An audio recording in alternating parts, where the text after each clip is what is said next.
Bienvenue à vous dans la table de l'insertion pour ce nouvel épisode. Aujourd'hui, j'ai une invitée de marque et dans le domaine du journalisme, donc c'est particulier pour moi qui essaye d'interviewer comme je peux des invités avec ce podcast. Aujourd'hui, j'ai Souila Latrèche. Souila, comment vas-tu? Ça va très bien et toi? Écoute, super, très heureux de t'avoir parce que je sais que tu parles pas aux médias. Et c'est moi qui fais parler les gens normalement. C'est ça, c'est toi qui fais parler les gens, c'est ça. Qui les met en lumière et ça me tenait à cœur de t'inviter et le fait que tu as accepté déjà, c'est pour moi en tout cas très gratifiant parce que y a quand même aussi une relation de confiance à mettre en place. Mm-hmm. Donc accrochez-vous bien. Je veux pas te mettre de pression, Souila.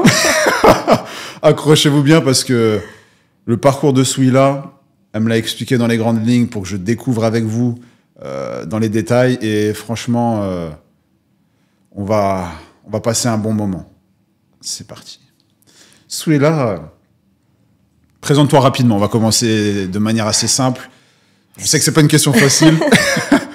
C'est pas une question facile, mais... Je me prête au jeu, il n'y a pas de problème. Moi, je suis Souila Latrèche, journaliste spécialisée dans le foot.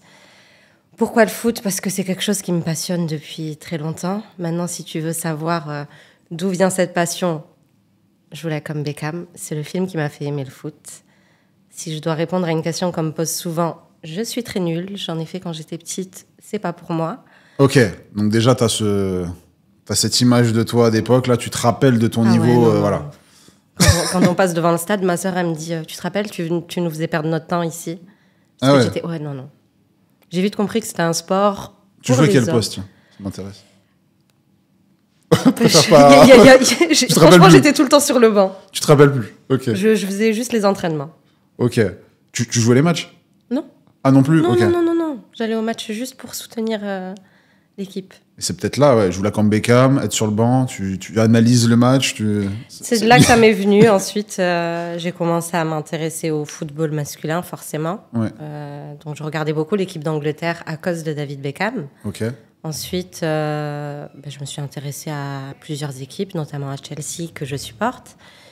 Et le déclic, ça a été, pour me lancer dans le journalisme, ça a été mon voyage en Afrique du Sud en 2010 pour la Coupe du Monde à 21 ans. Parce que c'était la première Coupe du Monde en Afrique. Ça faisait 32 ans que l'Algérie ne s'était pas qualifiée. Donc, avec une amie à moi, on s'est dit, on va en Afrique du Sud. Et alors, attends, ouais, parce que là, tu rentres tout de suite. 21 ans, football, t'as eu le déclic. Joue là comme Beckham, pour commencer, là. À quel âge t'as regardé Joue là comme Beckham? Que j'essaie de situer un peu la passion où il y a eu le fameux déclic. 14 ans, je crois. 14-15 ans. Ouais. 14-15. Qu'est-ce qui t'a plu, toi, dans Joue là comme Beckham? Qu'est-ce qu'il y a... David Beckham. Simplement. Ok. Non, j'aimais beaucoup le fait que l'actrice principale, son histoire, c'est elle vient d'une famille qui est très protectrice. Ok. Et qu'elle trouve dans le football une façon de sortir un peu des règles qu'on lui impose. Ouais, parce que c'est quoi? En plus, je te dis ok, comme si je découvrais. Ça fait très longtemps que j'ai vu le film, je crois que ça doit faire 15 ans. Famille indienne, pratiquante, de tête. C'est même pas que le père, je crois que c'est les parents qui sont très durs et qui projettent la même vie que les frères et sœurs, de tête, et surtout les sœurs. C'est une place particulière pour les femmes dans la famille et tout. Ok, donc toi, tu fais quoi? Tu fais un lien avec la vie perso? Pas spécialement. Le lien avec la vie perso, je l'ai fait après, quand j'ai voulu me lancer dans le journalisme et dans le foot. Ouais. Sur le coup, non, je fais pas de lien particulier, parce que moi, quand je dis à ma mère, maman, j'ai envie de m'inscrire au foot, elle me dit, ok, vas-y, tu veux faire du sport, tu veux tester, vas-y. Alors que vraiment, dans le film, sa mère, elle est catégorique, elle veut pas qu'elle fasse du foot, elle fait du foot en cachette, elle achète les crampons en cachette. Elle rencontre aussi un mec, je crois qu'il entraîne, un coach. Exactement. Qui doit affronter, je crois, la famille plus tard. Voilà. Ouais, c'est bon, ça m'a... c'est bon, ça te parle? Ouais. Ok. Et du coup, Donc toi, tu vois ce film, tu te dis, ok, c'est cette fille-là que... Enfin, tu te vois comme ça. Non, c'est un film que j'ai toujours aimé. C'est le film qui m'a fait aimer le foot. Mais après, quand je regardais des matchs de foot... Moi, tu pensais pas plus que ça au film, quoi. Je pensais pas plus que ça au film. J'ai aimé le football. Je me disais pas forcément, bon, mais tu vas travailler dans ce milieu-là. Ouais. J'ai fini mes études. Ensuite, j'étais vendeuse dans un magasin à Toulouse. La Coupe du Monde arrive, j'y vais, je reviens, je dis ok, ma vie là actuellement, c'est pas ce que je veux. Après, bon. Parce que là, ouais, excuse-moi de te couper. Là, tu rebifurques sur l'Afrique du Sud. J'ai hâte de découvrir parce que tu m'as parlé de 2010, Algérie. Donc, je me souviens à quelle période l'Algérie, du coup, s'est qualifiée pour la première fois en 32 ans, etc. En tout cas, j'ai une bonne mémoire. Enfin, je suis axé foot, hein, comme toi. Enfin, j'espère être à ton niveau, du moins sur quelques petits détails. Mais qu'est-ce que toi, t'as étudié dans quoi pour retracer? Parce que je sais que, enfin, tu m'as expliqué dans les grandes lignes ton parcours et ce qui m'a frappé, c'est ça, c'est que t'as pas forcément le parcours qu'on peut avoir dans le journalisme, quoi. Pas du tout. Et c'est ça qui m'a frappé. Alors, j'ai fait du commerce international. Ensuite, j'ai travaillé dans une boutique à Toulouse quand je suis sortie des cours. Comment j'ai atterri dans le foot? C'est en passant ma licence d'agent, parce que c'était hors de question pour moi de faire une école de journalisme. Je me disais que ça prendrait trop de temps. Donc, je me suis dit, pourquoi pas? Je me souviens très bien, d'ailleurs, c'est ma grande sœur qui savait que j'aimais le foot, qui m'a envoyé un article dans un magazine où il y avait un article sur Sonia Souid, donc qui était la première femme agent en Europe. Du coup, je me suis dit, pourquoi pas faire ça? Je savais que petite, on me voyait dans le droit dans ma famille. Donc je me disais, agent, avocat, foot, il y a... Tu penses qu'à ce moment-là, que la famille pourrait kiffer le fait que, voilà, ils oui, je me dis... Les planètes s'alignent pour mon enfant. Exactement, je me dis ça, donc je me renseigne pour passer la licence, je la fais à distance et tout ça. Quand je l'ai forcément... Enfin, je le dis même pas forcément à mes parents, parce que je sais même pas encore sur quoi ça va déboucher. Ouais. Et ensuite, je me rends compte que c'est pas forcément un milieu qui me plaît. Ouais. Là, t'as quel âge? 20?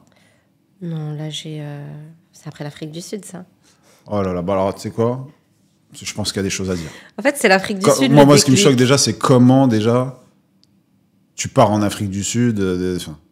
C'est pas la notion que j'ai de la famille qui te retient même pas, quoi. Là, moi, c'est ça qui m'intéresse, c'est comment déjà t'es venu l'idée. Alors, t'as la passion foot, ok. Ouais. Ça, tu vois, c'est acté. Toi, à quel moment tu te réveilles un matin et tu te dis Coupe du Monde 2010, je vais aller là-bas?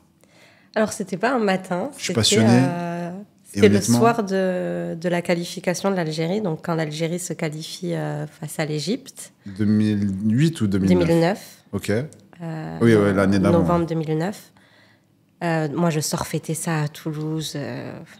C'était la folie? Ouais, c'était vraiment la folie. Et donc, une amie à moi m'appelle et elle me dit, Souila, cap ou pas cap? Je dis cap. Elle me dit, on va en Afrique du Sud pour la Coupe du Monde, go. Donc moi, je suis vendeuse à cette époque-là. Ce que je fais, c'est que pendant 1 an, j'économise. Et ensuite, je dis à mes parents que je vais à New York ou quelque chose comme ça cet été. Donc eux, ils se disent, bon, ok.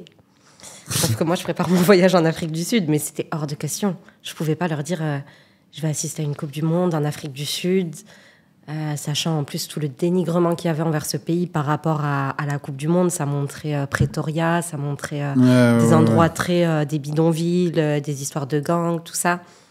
Mais avant de partir, je vais voir mon père et je lui dis quand même ma destination. Il n'a pas du tout apprécié d'être mis devant le fait accompli. Parce que vraiment, je partais genre le lendemain. C'est toi, pendant 1 an, tu dis, je pars à New York, vous inquiétez pas. Donc j'organise mon voyage à New York. Ils savaient que tu partais avec ton ami? Oui. Donc ils se disent, ok, elle va découvrir... Elle va aux États-Unis, elles vont découvrir ça, c'est cool. Les cartes postales, quoi. Ok. Et toi, du coup, c'est quoi, la veille du départ? Ouais. La veille du départ, Veille du départ, tu vas voir ton père? Ouais. Tu sais qu'il va exploser, imploser? Enfin, tu connais ton père, comment il... Je connais mon père, donc tu c'est pour ça à quoi? que je m'attends à la réaction qu'il a eue. Ok. Donc, Qui a été? Dis-moi tout. il a enlevé ses lunettes et il m'a dit toi et ton football là. Ouais, j'en ai ras Voilà. Ouais. Ok. Et après, je l'ai laissé digérer l'information. Bon, je lui ai dit, ma maman n'était pas là, elle était au travail. Je crois qu'on était tout seuls à la maison. Puis ensuite, il est venu dans ma chambre et il m'a demandé de lui expliquer l'organisation du voyage. Et il m'a dit, ce que j'apprécie pas, c'est que tu me mettes devant le fait accompli. Si tu me l'avais dit, je t'aurais dit oui. Mais Tu penses qu'il aurait dit oui si t'avais prévenu un an avant? mon papa, oui. Ma maman, non.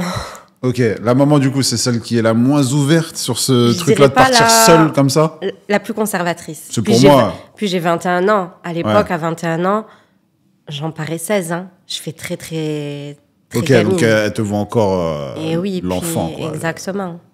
L'adolescente. Ma maman, elle a su quand je suis arrivée là-bas. T'as pas fait ça. Oh purée. Et désolé hein, pour mes petites apartés, parce que Non, non, il n'y a pas de problème. le culot me choque un peu. Toi, t'as... comment dire ça? Tu vas là-bas, expérience incroyable, je suppose. Ouais. Une fois que t'as l'approbation des parents, En fait, moi, une fois que ma mère... pas du papa, du coup. Ouais, une fois que ma mère sait que je suis là-bas, Ouais. je me dis, vis ton voyage à 200%. Ta famille, ils sont au courant que tu es là. Tu les Ouais. appelles tous les jours. C'est ta première expérience très loin. Vis ton voyage à 200%. Donc, c'est ce que je fais. T'avais pas de nœud dans l'estomac? Pas du tout. Dès que tu leur as dit, libération. Tu t'es Ouais, dit, en là, fait, dès que ma maman l'a su, j'étais là-bas, je me rappelle, j'étais à l'hôtel et elle m'a un peu engueulée et je lui ai dit, mais maman, de toute façon, je suis à plus de 10 000 kilomètres de toi. Au pire, tu m'engueuleras dans 3 semaines quand je rentre. Ok. Fais attention à toi, ma fille. Voilà quoi. On se voit dans 3 semaines. Et bon, tu m'appelles tous les jours, tu me donnes des nouvelles, tu profites, la gentillesse, maman, là. Ouais, Parce que très, très, très compréhensive. j'imagine, moi, tu m'annonces à 21. Non, en fait, je suis en Australie, je suis pas en Côte d'Azur, tu vois. Bon, je caricature, mais je vrille. J'arrive tout de suite. Tu En vois, fait, genre, vraiment, le c'était réflexe. fait, donc je lui ai dit, je suis partie là-bas pour soutenir l'équipe d'Algérie. Après, de toute façon, Ah, t'as joué sur l'affect. non, même pas, mais mes Même parents pas me connaissaient. Hein. Ouais. Je pense que tu connais ton enfant et ça l'a peut-être surprise dans le sens où ma fille m'a désobéi, mais elle me connaissait. Ouais. Elle savait que si je pouvais mentir pour un voyage, c'était ce genre de voyage-là. Et c'était quoi l'objectif du voyage pour toi? C'était vraiment supporter l'Algérie, Oui, vivre l'expérience foot ouais. au cœur? En fait, je me disais, première Coupe du Monde en Afrique, Ouais. Algérie qui ne s'est pas qualifiée depuis 32 ans, c'est quelque chose que tu dois vivre. Ouais. Et la personne qui m'a accompagnée, elle était dans le même état d'esprit que moi. Donc, on a profité. Moi, à 21 ans, il faut savoir que bon, c'est quelque chose que j'ai toujours en moi, mais j'étais très culottée. Ok. C'est-à-dire que la plupart de mon réseau dans le football, je me le suis fait en Afrique du Sud. On a rencontré des journalistes qui suivaient l'équipe d'Algérie, qui nous ont pris un peu sous leurs ailes parce que faut savoir qu'on est arrivé une semaine avant la Coupe du Monde. Donc on était les premières supportrices de l'équipe d'Algérie à arriver. 2 petites gamines de 21 ans. Donc il y avait certains médias qui voulaient nous interviewer. Alors, qu'est-ce que vous attendez de l'équipe d'Algérie? Qu'est-ce que vous attendez de votre voyage? Des choses comme ça. Ouais, comme ce qu'on peut voir sur TF1 quand il y a une Voilà, Coupe du oui, Monde. voilà. Ouais. Quand, Questionne un peu les gens. Exactement. Ok. Ouais. Et du coup, moi, on était avec ces journalistes-là carrément durant tout le voyage. Et quand je les voyais, et on assistait à des conférences de presse avec eux, des choses comme ça. Il y en a un qui m'a dit, tu ne devrais pas faire ce boulot? J'ai dit, je sais pas, faut rentrer, reprendre des études, tout ça, je sais pas. Il m'a dit, réfléchis parce que c'est quelque chose dans quoi je te verrais bien. Et t'avais fait quoi de particulier? Rien. Pour qu'ils te disent ça? Rien, Parce que dans la posture, t'étais... Non, j'étais très... je sais pas, je pense que je vivais mon voyage à 100% et quand j'étais interviewée par une chaîne, j'essayais de m'adapter et je sociabilisais beaucoup. Ouais. J'ai rencontré énormément de gens là-bas avec qui je suis toujours en contact. Pourtant, ça fait 15 ans. Ouais. Donc, c'est cette petite phrase-là, quand il m'a dit ça, je me suis dit pourquoi pas. Et c'est là que je suis rentrée en France et que je me renseigne pour la licence et tout ça. Et que je me dis, ok, tu vas passer ta licence, mais ton objectif, c'est d'être journaliste. Et du coup, je rentre en France. Entre-temps, je suis passée sur des télés algériennes, des trucs comme ça. Donc, la famille au bled qui dit à ma mère « Oh, on a vu Souila à la télé, tout, c'est trop bien que tu l'aies laissé partir, tout ça. » Donc, maman un peu fière. Ouais. Donc là, du coup, quand j'arrive, je me fais pas engueuler. Au contraire, on me demande de raconter mon voyage. C'est super. Et Pour des parents, ça doit être fou quand même. Parce qu'au final, tout se passe bien, tu vas pour l'Algérie, tu vois, en tout cas, à leurs yeux, tu vas pour le foot, ta passion, et en plus, supporter l'équipe. Ils te voient dans des médias locaux, enfin les médias du pays et tout. Je pense que ils sont passés de colère. Très rapidement, toi, tu as fait switcher cette colère en retenons le principal. Je vais bien là-bas. Tu vois, ce que tu as pu leur dire pour les convaincre et qui redescendent un peu. Et après, derrière, la fierté tout de suite. C'est-à-dire, en l'espace de 2 semaines, ils sont passés de colère à fierté, du coup, nationale. Puis bon, après, les journalistes qu'on avait rencontrés là-bas, y en a un qui avait parlé au téléphone avec ma mère et qui l'avait rassurée et qui lui avait dit « T'inquiète pas, ta fille, c'est ma fille ici, je m'en occupe, ne t'inquiète pas. » Donc ça l'avait vraiment, vraiment beaucoup rassurée à ma maman. Et je rentre à Toulouse et je me dis, je reprends mon travail, tout ça, mais je me dis, tu peux pas... Tu dois travailler dans le football, peu importe comment, mais tu vas y arriver et tu vas le faire. Donc... Là, t'es chez qui? Tu travailles où, là, à ce moment-là? À Mango, à Toulouse. Ok. Je reprends mon travail et tout, et je me dis, ça me plaît pas. C'est pas ça ma vie, c'est pas ce que je veux. Je continue à regarder des matchs, je regarde des conférences de presse. À cette époque-là, il y a Samir Nasri qui crée la polémique en faisant ça à des journalistes après avoir marqué un but. Ouais. Et c'est de là que se crée... ça, c'est quoi? Je me rappelle plus de l'année. Mais il y a un fossé qui se crée entre les journalistes français et les joueurs. Les joueurs ne veulent plus parler aux journalistes. Après Naïsna, du coup. Ouais. Où ça a été le... Exactement. Ouais, l'affaire du bus, voilà, exactement. Anelka avec en une, et Pierre Ménès... c'est ça. Qui l'appelle Dark Vador. Tout me revient, tu vois. Il l'appelle Sapé comme Dark Vador, machin, et en fait, t'apprends que finalement, c'était pas vrai. Confirme-moi, hein, mais Domenech, je crois qu'il a confirmé il y a 2-3 ans. Exactement. Qu'en fait, il avait jamais dit ça. Et là, tu te dis, attends, le gars a laissé 13-14 ans, et je pense que c'est lié à ça. Et Nasri, c'est insensible, c'est un DZ. Je sais plus à quel journaliste il avait fait ça, mais là, je me dis, ok, les footballeurs ne veulent plus parler aux journalistes. Ouais. Moi, j'ai pas fait d'école de journalisme. Vient la CAN. Alors, la CAN, Mehdi Zéphane, joueur de Rennes, il fait une CAN catastrophique. 2012 Non, peut-être, ouais, je sais plus, j'ai plus les années. Ça date d'il y a tellement longtemps. Donc moi, entre-temps, je passe ma licence d'agent, tout ça, mais ce que je veux faire... c'était 2012, je pense. 2012-2013. Ce que je veux faire, c'est être journaliste et je lâche pas ça. Donc je passe ma licence, tout ça, pas de problème. Mehdi Zéphane, qui se fait détruire par tous les médias algériens parce qu'il fait une CAN catastrophique. Ce joueur vient, du coup, il joue à Rennes et il y a le match Toulouse-Rennes. Ouais. Et moi, je dis, bon, ok. Essaye de l'avoir. Va au match. Moi, j'avais déjà créé mon petit réseau à Toulouse pour pouvoir me faire inviter au match et tout ça et avoir accès aux joueurs.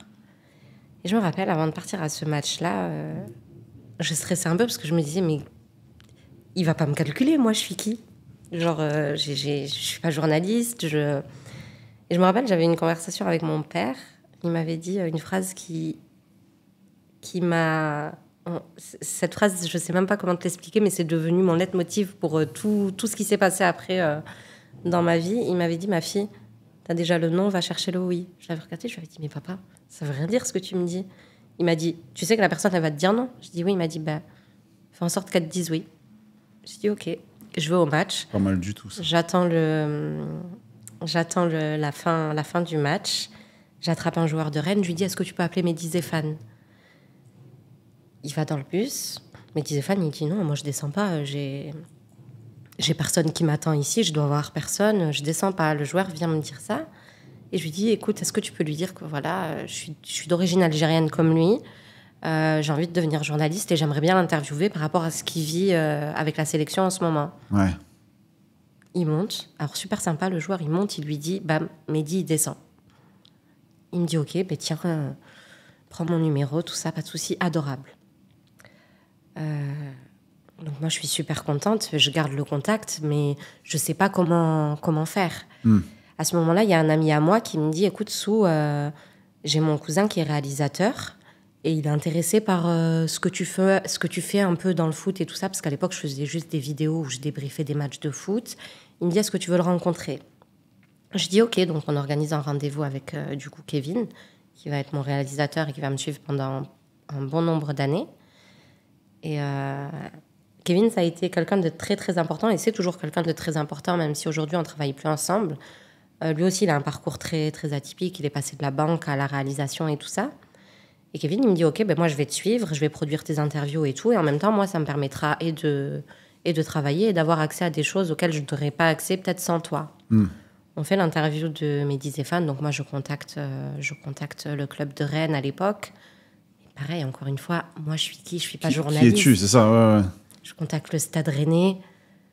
Mais vu qu'il y a l'accord de Mehdi, l'attaché de presse me dit, OK, pas de problème, je vais à Rennes, on fait l'interview. Pas de licence, rien pour justifier, entre guillemets, ta demande. Rien du tout. Ah ouais. Je fais l'interview, j'ai accès à l'entraînement pour prendre quelques images. Et là, je rentre chez moi, je me dis, bon, j'ai fait ma première interview, en plus avec un joueur de l'équipe d'Algérie, c'est super. Ouais. Et en parlant avec Mehdi, je me rends compte que c'est vraiment ce que je veux faire. Et en parlant avec Kevin aussi, Kevin qui me connaissait de Toulouse, parce qu'on avait énormément de personnes en commun, il me disait, t'es pas la même personne quand t'es en interview et quand t'es dans la vraie vie. Et là, je me suis dit, ouais, mais c'est parce que c'est ce que je veux faire, c'est ce qui m'anime. Ça passait par quoi? Concentration, l'écoute active Je pense. Le regard, je sais pas, il y a quelque chose... C'était surtout très fluide. Très fluide, alors que moi, de base, je suis une personne très timide. Ouais. Donc ça allait pas avec ta personnalité Exactement. de tous les jours. Ouais. Ça allait pas du tout, même avec ma personnalité de tous les jours. Ouais. Donc cette interview arrive. Ensuite, que se passe-t-il? On va faire un bond dans le temps, parce que je fais des petits micro-trottoirs, des choses comme ça à Toulouse sur les matchs. Et ce qui me fait buzzer, même si j'aime pas ce mot, dis-moi tout. C'est que en 2017, il se passe quoi à Paris en 2017? On va voir si tu as une bonne mémoire. PSG? Ouais. Ok. QSI? Ok. Été 2017. Coïncide peut-être avec l'arrivée d'Mbappé? Parce que je me souviens de 2016, campagne Monaco, il fait des choses incroyables. Je crois qu'il reste un an de plus. Un autre joueur. Neymar? Voilà. Neymar au PSG 2017. Ouais. C'était 2017. Ouais. Avec Mbappé la même année. Hein. Oui. Je crois qu'ils mettent 200 et 180. Ouais, c'est ça, en prêt. Là. En fait, moi, ce qui se passe, c'est qu'en Afrique du Sud, je me suis fait des contacts. Ouais. Et en mars, je reçois un message. Je ne sais pas si ça t'intéresse. Neymar signe à Paris cet été. Moi, je prends mon téléphone. Je fais une story Snap. Je vais sur Twitter. Et vous allez voir, Neymar, il sera à Paris cet été. Des retweets, des trucs. Et là, moi, ça commence. Je vois plein d'ajouts sur Snap. Je me dis, qu'est-ce qui se passe? Sauf que la personne qui me donne les infos, c'est une source plus que sûre. Ok. J'ai vraiment tous les détails du transfert de Neymar à Paris. Là, on est à quel moment, là? Là, quand tu tweets. On est en mars. C'est-à-dire qu'aucun média n'a sorti l'info.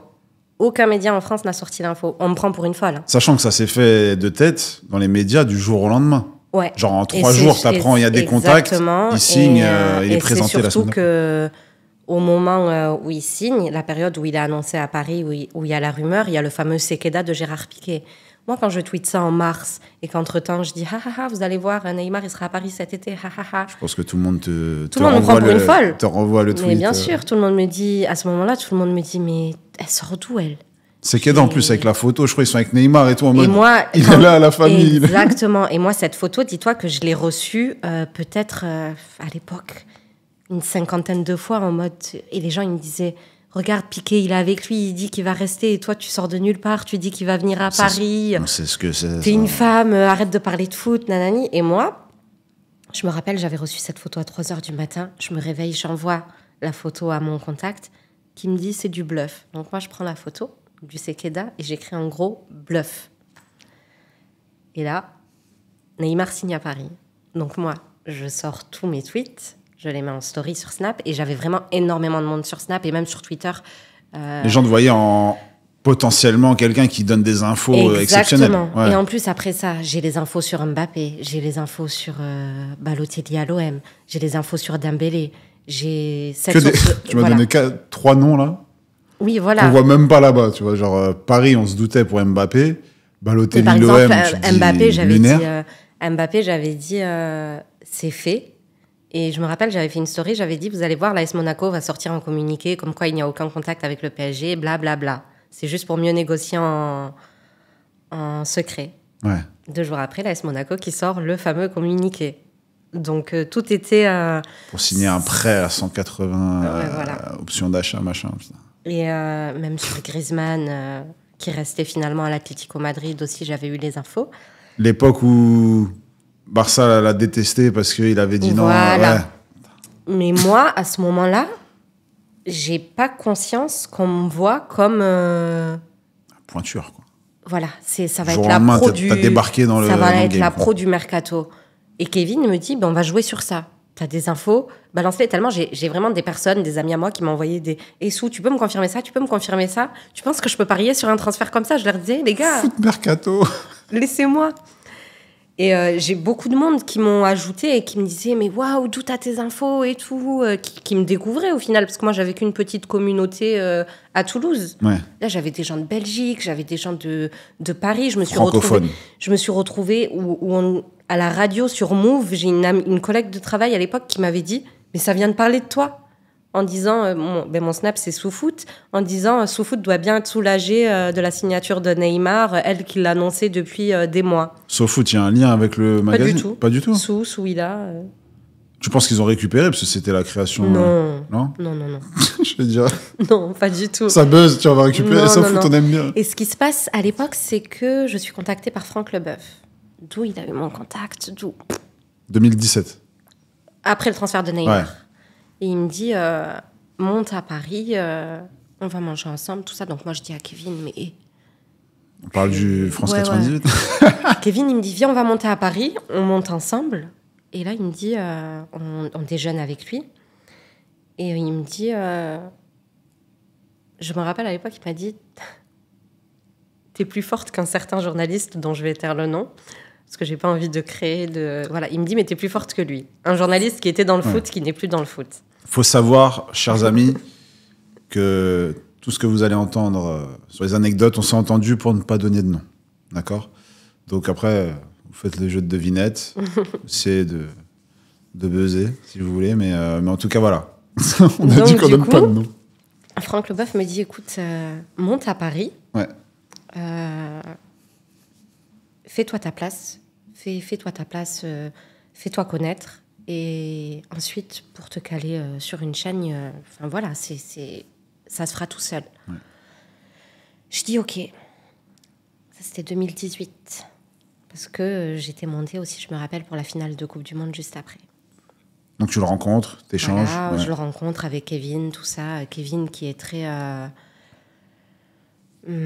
Kevin, c'était un peu mon mentor à ce moment-là. Ouais. Dans le sens où il m'encourageait beaucoup, où il me guidait sur plein de choses. Et pourtant beaucoup plus jeune que moi. Et Kevin, il me dit, vas-y, Sou, va t'installer à Paris. Mais moi, je rentre à Toulouse. J'ai 2 options. Mes parents sont en Algérie à ce moment-là. Ils rentrent dans 1 semaine. Je me dis, j'ai 1 semaine pour faire mes valises. Que des timings. Et aller m'installer à Paris. Ouais. Et quand papa et maman y rentrent, je laisse ma sœur leur dire, Sou, elle est partie s'installer à Paris. Ouais. Mais c'est pas l'éducation que j'ai eue. Je me dis, impossible. Ça, mes sœurs, elles vont l'apprendre là. Hein. Ah ouais, non, j'étais capable de faire ça. Je me raisonne, je me dis, non, tu peux pas partir sans la bénédiction de tes parents. C'est impossible. Donc, j'attends que mes parents rentrent d'Algérie. C'était juste après la Coupe du Monde, ça. Coupe du Monde 2018. J'attends que mes parents rentrent d'Algérie et je me dis, let's go. Tu leur dis que tu as trouvé un travail à Paris, que tu vas là-bas pour te lancer, que mes parents rentrent d'Algérie dans la semaine. Et moi, dans ma tête, il faut que le week-end d'après, je sois partie. Si j'arrive à les convaincre, il faut que le début de semaine d'après, max, je fasse mes affaires et je parte. Pour pas avoir de retour en arrière ou quoi. Je me rappelle, plein été, je les laisse débarquer, tout ça, je crois, le lendemain. Je dis à ma sœur, allez, ma petite sœur, allez, je vais aller les convaincre. Ma petite sœur, elle m'a dit bonne chance. Et elle avait ouvert la fenêtre de sa chambre pour écouter. Bon courage. Ouais, voilà. Elle m'a dit bonne chance, comme dans Tekken. Mon père et ma mère, ils sont sur la terrasse et tout. Et je leur dis, ouais, bon, voilà, faut que j'aille m'installer à Paris. Pardon. Je leur dis, écoutez, moi, il n'y a rien pour moi à Toulouse. J'ai pas envie d'être vendeuse. J'ai pas envie de travailler dans des magasins toute ma vie. À l'époque, je travaillais avec un petit club de foot, donc ils savaient, mes parents aussi, que j'étais dans le foot. Ouais. Je leur ai dit, vous voyez, j'ai passé ma licence, mais c'est pas ce que j'ai envie de faire. J'ai envie de faire du journalisme, mais à Toulouse, il y a rien. Je leur explique, eux, transfert Neymar, machin, ils me disent, mais qu'est-ce que tu me racontes ? 200 millions d'euros. Ouais, ils me disent, mais qu'est-ce que tu me racontes, ma fille ? Et je leur ai dit, mais j'essaye de les convaincre. Et la conversation, elle est longue, hein. Ma mère, elle me dit, mais tu voudrais partir quand ? J'ai dit, j'ai trouvé un travail, je dois commencer lundi, donc du coup, faudrait que je parte là ce week-end. Et je me rappelle que ma mère avait très peur, et mon père aussi, et je leur ai dit, de toute façon, vous savez l'éducation que vous m'avez donnée, je vais pas partir là-bas, parce qu'à l'époque, c'était aussi l'époque, toutes les nanas télé-réalité, toutes les filles qui venaient s'installer, les petites sudistes qui venaient s'installer à Paris, c'était pour faire de la télé-réalité, des trucs. Je leur ai dit, vous savez très bien que c'est pas mon monde, ça. Je vais à Paris pour essayer de réaliser mon rêve. Si ça marche, tant mieux. Si ça marche pas, à tout moment, je pourrais revenir ici. Ouais. Et là, ils me regardent, ils me disent « Ok ». Même moi, j'y crois pas. Je me dis « Comment ça, ok ?» Ils me disent « Tu veux y aller, vas-y. » On préfère te dire oui plutôt que tu partes sans notre bénédiction. Tu penses qu'ils ont pensé... Je pense qu'ils ont pensé. Désolé pour la... Pas de problème. Je suis très à cheval, en plus, t'es journaliste. Non, il n'y a pas de problème. Mais tu penses que ça leur est revenu à l'esprit, Naïsna, tout ça ? Tu vois, le fait que t'aies fait quelque chose que tu voulais faire, ça s'est super bien passé. Et là, il y a peut-être quelque chose de similaire. C'est possible, hein, parce que à ce moment-là, ils ont dû forcément y repenser et se dire, dans tous les cas, même si notre fille, on la connaît et que c'est une personne qui est très timide, qui est très... Enfin, voilà, ça... Mon parcours ne va pas avec mon caractère, clairement, avec ma façon d'être. La Souila dans le foot et la Souila dans la vraie vie, c'est pas du tout les mêmes. Ouais. Donc ils se sont dit, on sait qu'elle va le faire. Autant qu'elle y aille avec notre bénédiction. Et moi, c'était une condition. C'était impossible que je vienne m'installer à Paris sans la bénédiction de mes parents, parce que c'était ok, je pars, mais avec une balle dans le pied, quoi. Ouais, j'allais pas avancer. Si ça se passe mal, tu sauras pourquoi. Et ouais. Donc... je me rappelle, ma petite sœur, elle m'envoie un texto avec l'emoji là qui applaudit. Elle me dit « T'es forte ». Parce qu'elle pensait que j'allais jamais réussir à les convaincre. Le journaliste, il faut aussi faire preuve de persuasion. Ouais, obtenir ce qu'on veut, tu vois. Je pense que ça, je l'ai. Ouais. Et du coup, mais moi, ils me disent oui. Le lendemain, je vide ma chambre, tout ça. Ah oui, je prends le train avec 3 grosses valises. Je viens m'installer chez une amie ici, le temps de trouver un appart et tout ça. Je dépose des CV partout parce que moi, j'ai dit à mes parents, j'ai trouvé un travail. Il n'y a pas de travail. Donc ça, je l'ai avoué à ma mère il n'y a pas très longtemps. Ouais, j'allais déjà te demander si... Oui, je lui ai avoué il n'y a pas très longtemps. Il y a 3 ans, je crois qu'elle a su. Et je me rappelle, je lui avais dit, je vais travailler au Adidas des Champs-Élysées et tout. J'arrive, je trouve un travail chez Adidas. Tu vois, des fois, comment on appelle ça ? La loi de l'attraction, des trucs comme ça. Ouais, la force d'y croire, la vision. Du coup, j'arrive ici, en 3 jours, je trouve un travail. Donc, je me dis, bon, vas-y, ça, c'est géré. Je bosse chez Adidas, je peux me faire un réseau. Kevin, à ce moment-là, il vient s'installer à Paris, lui aussi. Il fait des allers-retours entre Paris et Toulouse. Ouais. Donc, il m'aide à bien me développer. Je me fais encore un plus gros réseau en étant ici. Je me stoppe pendant un temps parce qu'il faut savoir quelque chose. Toi, t'es parisien, donc tu le sais pas. Mais Paris, ça bouffe notre énergie. Hein. Je me perds dans ce... Faut que je m'adapte. C'est quoi Tiens, juste pour faire la petite aparté là-dessus. C'est quoi la diff que tu as ressenti tout de suite entre Paris et Toulouse? Le manque de soleil. Premier point. Je pense qu'il prend beaucoup de place. C'est ce qui rend aigri. Ouais, c'est pour ouais. ça que, parce que moi, quand je venais juste le week-end, je disais, ah, les Parisiens, ils sont trop speed, ils sont aigris, ils sont... J'ai vite compris pourquoi. Après, Je moi, pense vraiment au soleil, du coup, qui... Ouais. Et est-ce qu'il y a d'autres choses que tu as ressenti de manque Le manque de temps à Paris. Tu as les mêmes horaires qu'à Toulouse quand tu bosses. Le temps passe plus vite ici. Je te jure. Les gens sont trop speed, les gens sont... Et moi, après, bon, quand je viens m'installer, j'ai une chance, c'est que pas longtemps après, c'est le confinement. Donc, ça me permet de retourner à Toulouse pendant un temps et tout ça. Du coup, je viens m'installer ici, j'ai mon travail, j'ai les personnes que j'ai rencontrées entre-temps. Je fais ma première zone mixte au PSG, je me rappelle, c'était PSG Guingamp. Pareil, j'ai une... Alors, ça, les gens qui me suivent le savent. Ouais. C'est que la phrase que mon papa m'a dite, elle est restée dans ma tête. Et c'est-à-dire que maintenant, quand je veux quelque chose, je me dis, ah, vas-y. Ouais, si tu sais que c'est non, autant voir si tu peux choper un oui. Voilà. Je me fais mes contacts, tout ça. Et j'ai réussi à rentrer au PSG. Zone mixte.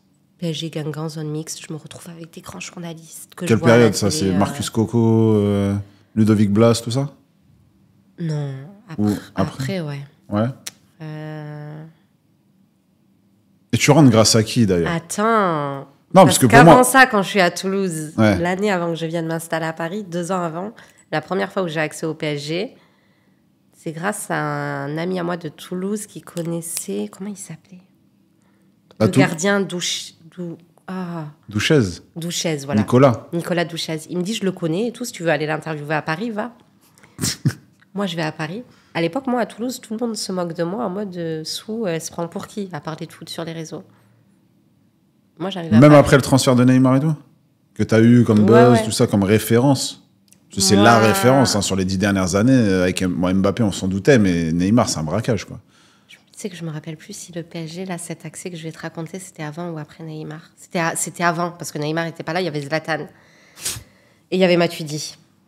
Donc moi, j'arrive, je fais un week-end à Paris. Et je pense que c'est ce qui a aidé mes parents à me dire oui pour venir m'installer. Ouais. Parce que ce week-end-là, je leur disais, je vais aller à Paris et tout. Mais moi, je suis invitée au PSG, donc pour faire une interview avec Douchez. L'interview, on l'a faite dans sa voiture, mon téléphone comme ça, avec mon réalisateur derrière. Et je lui posais des questions et je les enregistrais. Ouais. Je ne savais même pas ce que je faisais à cette époque-là. Sauf que moi, je me retrouve à faire un selfie avec Zlatan, avec Thiago Silva, à bien parler avec Zlatan. Et à Toulouse, tout le monde voit ça. Et tout le monde dit à ma sœur, oh, mais Sou, elle a réussi. Superstar de la Ligue 1, quoi. Que David Luiz, à l'époque, on rigole parce qu'on a les mêmes cheveux. Tu vois ce que je veux dire?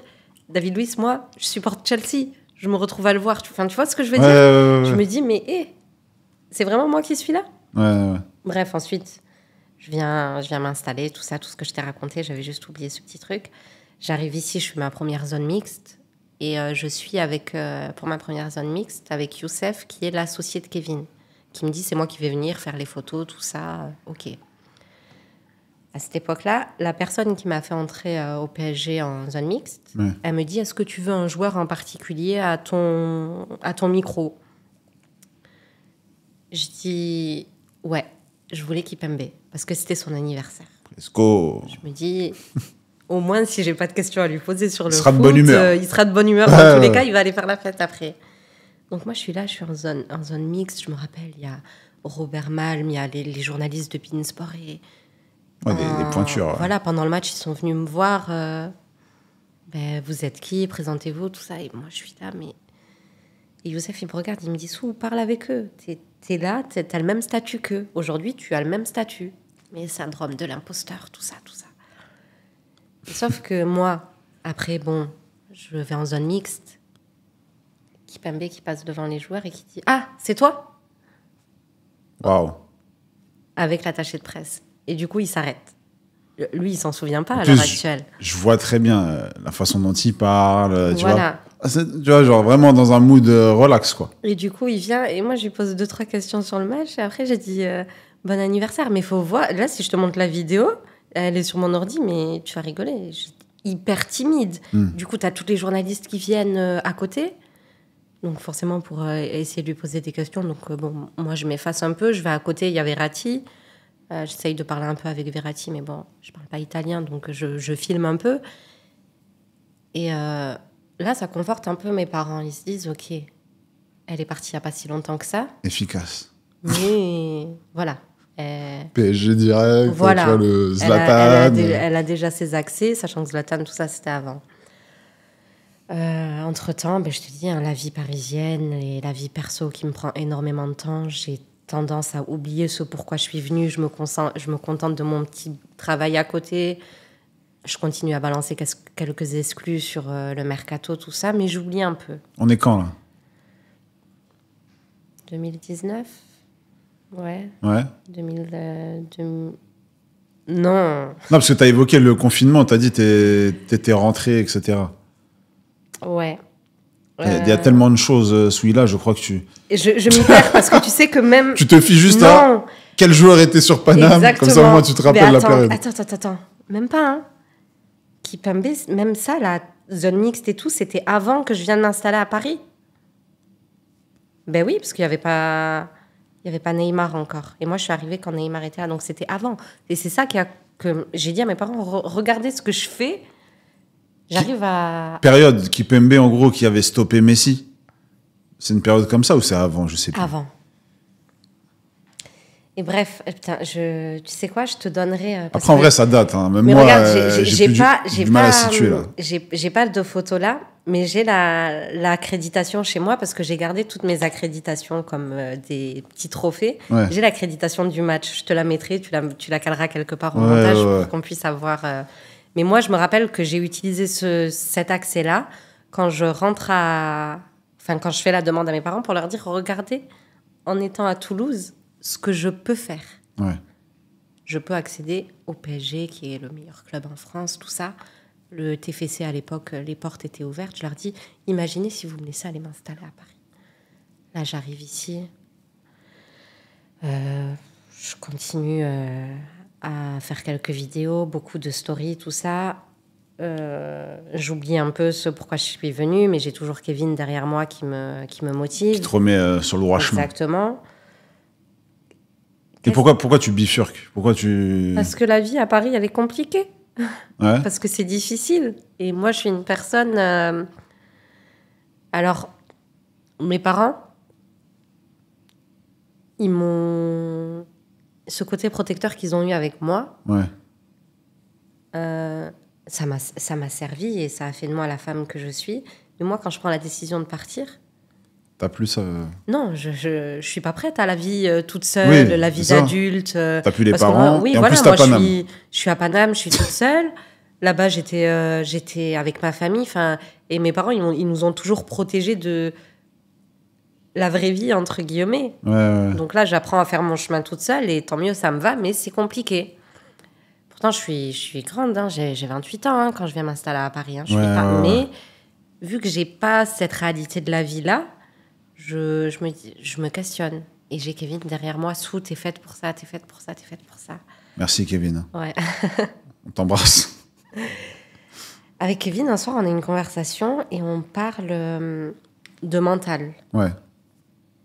Et on se dit, pourquoi pas faire un documentaire sur le mental dans le foot. Moi, ça me parle. Je dis à Kevin, go. Mental ou santé mentale? Santé mentale. Ouais, donc ça existe même pas, quoi. Enfin, on en parle... Je dis, vas-y, Kevin, go, on fait ça. Il me dit, tu te sens? Je dis, ouais, on tape le truc et tout, on l'écrit.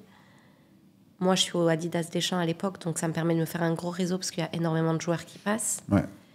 Et de là, tout s'enchaîne. C'est-à-dire que je commence à faire des interviews et le premier que je fais pour ce documentaire, c'est William Gallas. Je me demande même pas comment j'ai eu son contact, je saurais pas te dire. Ouais. Je le contacte, je lui dis voilà, est-ce que ça vous intéresserait et tout. Il me dit oui. Ok, première interview, on le fait avec Kevin. Qu'est-ce qui se passe? Ouais, on fait l'interview. L'interview, il dure 3 heures. Alors que moi, je m'attendais à ce qu'il soit super froid. Mais il dure 3 heures et à la fin, c'est lui qui me dit carrément, qui m'envoie un message. Madame Latresse, j'ai oublié d'invoquer ça. quelque chose qui s'est passé à Chelsea, est-ce qu'on peut se revoir pour le remettre et tout. Ok, pas de problème. Ensuite, il y a qui se fait? Anelka. Pareil, Anelka, moi. 2010. Ouais, c'est pas quelqu'un qui parle facilement, quoi. Voilà. Surtout, il a eu une période où il a disparu pendant longtemps. Voilà, là, il est revenu depuis peu. Moi, je le rencontre mais... à la boutique, chez Adidas. Il voit qui t'es? Pas du tout. Pas du tout. Moi, je suis personne. Hein. Moi, je vais le voir. Je suis juste vendeuse chez Adidas, mais je le vois, je me dis, OK. J'ai toujours la phrase de mon père en tête. Au pire, il va te dire non. Toi, tu vas le convaincre pour dire oui. Je l'attrape. Je lui dis, excusez-moi, bonjour, nanani, nana. Je me présente, Souila Latrèche et tout. Voilà, moi, je suis venue à Paris. Là, je travaille ici, mais à côté, je fais ça. Est-ce que je pourrais vous présenter un projet et peut-être que vous accepteriez une interview, tout ça? Il me dit, ouais, envoie-moi ça par mail. OK. Moi, je sors du taf, j'appelle Kevin et tout. Je dis, incroyable, Nicolas Anelka et c'est tout. Quelqu'un. Il me dit, tu penses qu'il va parler? Je dis, ouais, c'est sûr. J'envoie un mail. Il me dit, OK. Envoie-moi juste l'adresse et l'heure et tout ça et je viens. Ah ouais, il est simple. Hein. Vraiment simple. Non, mais il a dû kiffer la vibe. Là, Et après, je pense que ce qui a plu à... Tu verras, il y a eu d'autres interviews, mais ce qui a plu à tout le monde, c'est ce côté, déjà, algérienne. On est pareil, entre guillemets. Issus de l'immigration, voilà, avec des parents qui veulent qu'on réussisse nos rêves et atteindre nos objectifs. Et je pense que c'est ce qui leur a un peu plu à tous et qui se sont dit, si je peux l'aider à monter une marche, eh bien, je vais le faire. Et c'est comme ça que je la jouais. Hein. Ouais, je pense qu'en termes d'énergie, c'est ce que tu renvoyais très simplement. Moi, clairement, à Nicolas Anelka, je lui ai dit quoi? Je lui ai dit, si vous me parlez, le prochain, il aura plus de facilité à me dire oui. Tu tapes dans un top 10, voilà. Tu vois. Et il me dit OK. Et je me rappelle, le jour de l'interview, Kevin, il loue le Airbnb, il met les caméras en place. Il y a Joyce, qui est une maquilleuse que Kevin, il a parce que Kevin, il est aussi dans la musique. Donc Joyce, elle est maquilleuse pour ses clips et tout ça. Elle vient... On avait rendez-vous à 14h. Moi, la veille, j'envoie une confirmation à Nicolas Anelka, il me confirme. Et moi, je suis une stressée de la vie. Le jour des interviews, en fait, T'as besoin de confirmer. Ouais. Ouais. Et je suis vraiment stressée. Et ça, Kevin, c'est quelque chose avec quoi il savait... il savait comment je fonctionnais, donc il savait me rassurer et tout ça. Ouais. Joyce, elle me dit, à 13h, on attend. Et aucune réponse de Nicolas Anelka. Moi, je dis, c'est bon, c'est sûr, il va me mettre un plan, il va pas venir. Airbnb en plus, surtout que j'ai que son contact par mail. Ouais. C'est pas comme WhatsApp où tu peux voir s'il a vu le message ou quoi. Joyce, elle me dit, écoute, Sou, viens, je te maquille. Au pire, tu feras de la création de contenu, c'est pas grave. Moi, je suis dépitée à ce moment-là. Et je dis, OK, maquille-moi, tout ça, pas de problème. Elle me maquille. Et là, on avait rendez-vous à 14h. 13h50, ça sonne. J'ouvre, je vois Nicolas Anelka, du coup, avec un ami à lui, et je dis, mais enfin, il m'a dit, ben quoi? J'ai dit, mais je t'ai envoyé 36 000 messages de confirmation. Il m'a dit, si je t'ai dit que je venais, je venais. Ouais. Je suis là, non? OK. C'est la classe. Bon, heureusement que t'es resté aussi. Hein, parce que... Ouais, non, mais oui, mais après, j'avais Kevin pour me rassurer, et tout ça. Puis dans tous les cas, on était là. Si à 15h, il n'était pas venu, OK. Mais... tu remballes. Voilà. Moi, pareil, je me dis, Nicolas Anelka, j'ai mes questions préparées, tout ça. Mais c'est quelqu'un qui ne parle pas de base. Pareil, je crois qu'on fait 2h30 d'interview. 2h30 d'interview, plus une grosse conversation hors caméra après. Ouais. Donc là, quand il s'en va, Kevin, il me dit, tu vois que tu peux. Non, mais c'est fascinant quand même, hein, que... Enfin, là, tu touches à des sphères, tu vois, PSG, sans accréditation, tu rentres au TFC, par A plus B, machin. Là, Nicolas Anelka, alors William Gallas, top. Après, il parlait pas beaucoup, mais c'est pas la même renommée, parce que c'est pas le même poste, c'est pas le même storytelling, tu vois, que Nicolas Anelka. Mais moi, Nicolas Anelka, je regarde des interviews, il parle 3 quarts d'heure, et il retrace Arsenal, Real Madrid, les histoires qu'on connaît par cœur, tu vois. Il va pas plus loin. Et du coup, on fait cette interview et hors caméra, on parle énormément aussi. Ouais. Donc, c'est super. Tu te sens privilégié, là. Je me sens privilégiée. Puis, surtout, il pose des questions à Kevin sur son parcours, à moi. Et il est très... OK, allez-y. Ouais. Si c'est ce que vous voulez faire, faites-le. Ça se passe super bien. Ensuite, je rencontre à la boutique Bafé Gomis. Pareil. Gomis. Bafé, on t'embrasse aussi. Hein. Franchement, Ouais. tu nous as accompagnés depuis tout petit, là. La sagesse. Gomis, je le vois à la boutique comme ça. Je me rappelle, j'étais avec un collègue. Et tu sais, les jours où le matin, t'as pas envie d'aller au travail, mais faut que tu y ailles. Bon, toi, t'es un homme, donc tu vas pas connaître mon ressenti, mais les femmes comprendront. Genre, tu t'attaches les cheveux, tu te maquilles pas, tu te dis, vas-y, je fais ma journée de travail et je rentre chez moi. Ouais. Mais c'était une journée comme ça. Moi, je vois Bafé qui descend et je repense à sa carrière. Je me dis, en termes de storytelling, il serait super pour le docu. Mais je vais certainement pas aller le voir avec ma dégaine comme ça. Mon père. Oui. Je regarde mon collègue. Mon collègue, il me dit, vas-y, hein, il a l'air sympa. Et là, je vais le voir super timide. Parce qu'il faut savoir que il est très intimidant. Je sais pas pourquoi, je sais pas c'est ce qu'il dégage. Il m'a pas... Par exemple, Nicolas Anelka, j'étais intimidée par le statut du footballeur, de ce que je connaissais. Son histoire, Chelsea, qui parle son peu, histoire tout ça. et Ouais. tout ça.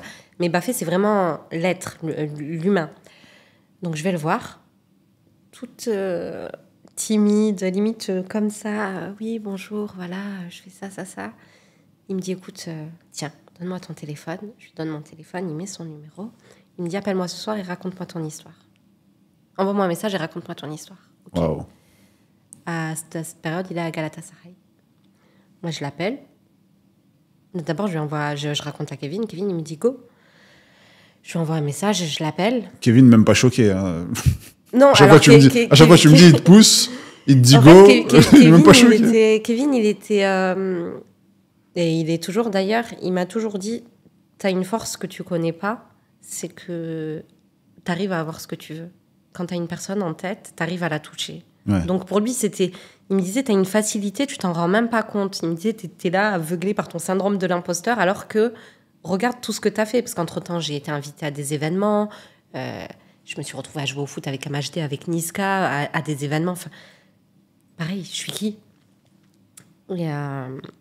Et du coup, j'appelle Gomis, donc j'appelle Bafé.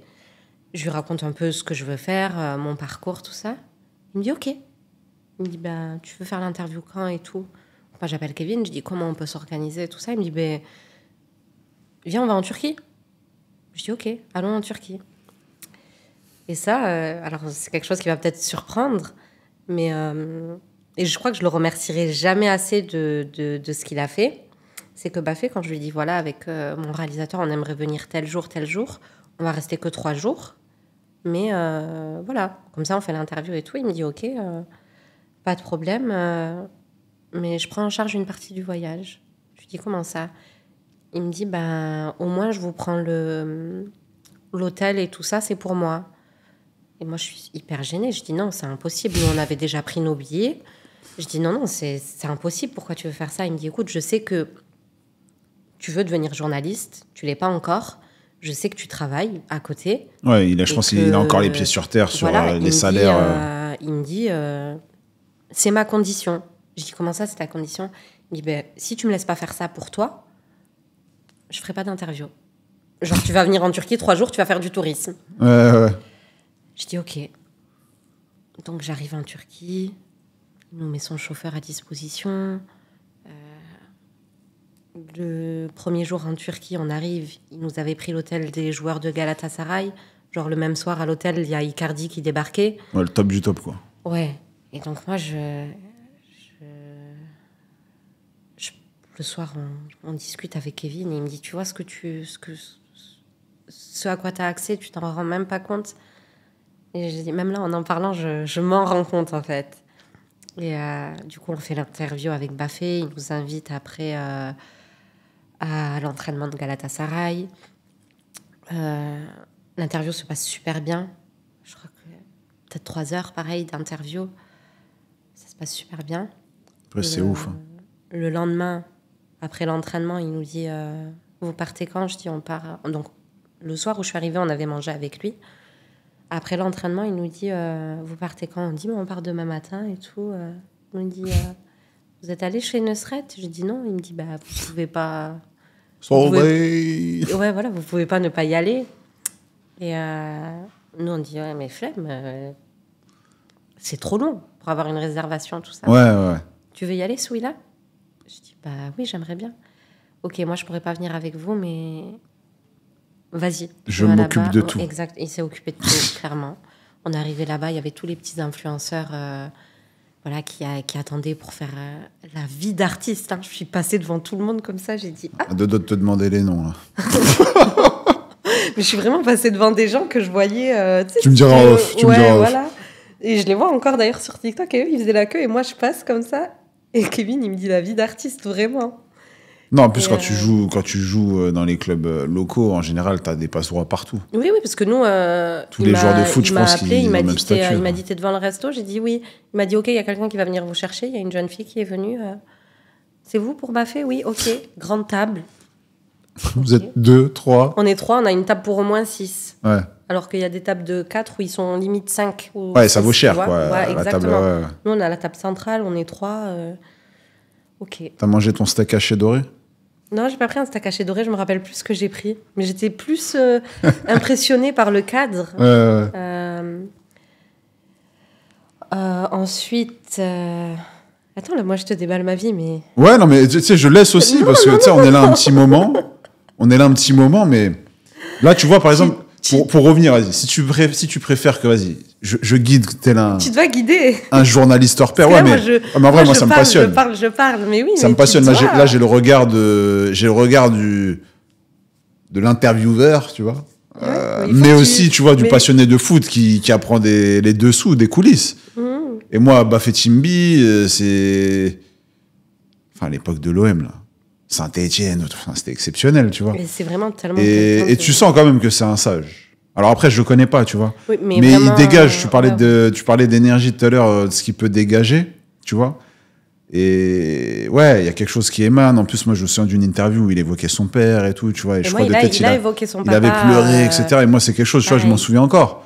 Je me dis, quand j'étais petit, je me disais, putain, le lien que tu peux avoir, tu vois, avec tes proches, notamment quand tu as des problématiques, etc., et que tu es fouteux et que tu as un train de vie exceptionnel, tu vois, tu te dis pas la maladie nous touche, tu vois. Et te dire que même si tu gagnes 200, 300, 400 cas par mois, bah, on reste des humains, on peut se blesser, on peut perdre des proches. Et mais après, ça m'avait frappé, ça m'avait il fait apprécier encore un peu plus Bafé Timbi. Ouais. Il en avait parlé, et après, je vais pas te mentir, c'est devenu quelqu'un maintenant que j'appelle mon frère. Ouais. Et c'est vraiment, tu vois, quand il a signé au Japon, il m'a fait envoyer son maillot à la boutique, dédicacé, tout ça. Quand il est à Paris, tout le temps, il essaye de venir me faire une surprise au travail. Si j'y suis pas, il m'appelle, il me dit, viens, on se voit, on mange ensemble. C'est vraiment une... Il y a un vrai lien qui s'est créé. Exactement. Ouais. Et je sais que c'est quelqu'un qui veut me voir réussir. Et il y a des fois où je me pose et je me dis, est-ce que je suis vraiment faite pour ça? Notamment l'année dernière, beaucoup. Et j'ai pensé à Bafé, j'ai pensé à des personnes comme Kevin. Et je me suis dit, ces personnes-là, elles ont cru en moi. À un moment où moi-même, je me disais, pourquoi moi? Donc j'ai commencé à me dire, en fait, pourquoi pas toi? Parce qu'au final, tu as réussi à faire parler des gens. Tu as réussi à faire... Au final, maintenant, je me retrouve... C'est des journalistes qui me demandent des contacts de joueurs. Tu vois? Ouais, donc tu as une stature là. Je me serais jamais dit, tel journaliste va m'écrire pour me demander tel contact de tel joueur. Je suis un de mes très bons amis, c'est un journaliste qui a ses craints dans le milieu du foot. Je pense que tu peux deviner de qui je parle. Dois-je dire le nom? Dis. Avant ça, je suis sûr, là, comment tu me vends le truc? Il y en a qu'un. Si t'es féru de foot, tu sais déjà. Mais avant ça, je voulais te demander, c'est qui ton modèle de journalisme? Parce que tu m'as parlé au début, pour retracer un petit peu, joue là comme Beckham, paf, la passion pour le foot. Après, derrière, au culot, Naïsna. Après, au culot, je balance Neymar, machin, Snap, tweet, etc.